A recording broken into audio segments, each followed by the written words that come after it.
আসসালামু আলাইকুম রহমতুল্লাহ।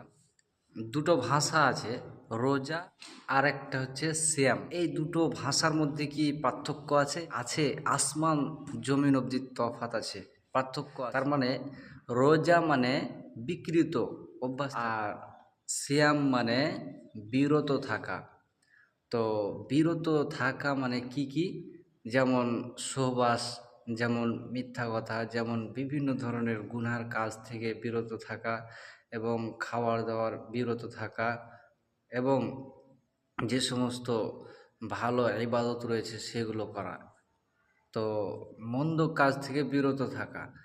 আর রোজা মানে বিকৃত অভ্যাস থাকা, যেমন অভ্যাস একটা অন্যদিকে চলে যাচ্ছে, সেটা হচ্ছে হিন্দু বৌদ্ধ খ্রিস্টান যেমন অভ্যাস থাকে, তো সেরকম হিসেবে একটা তর্জমা আসছে।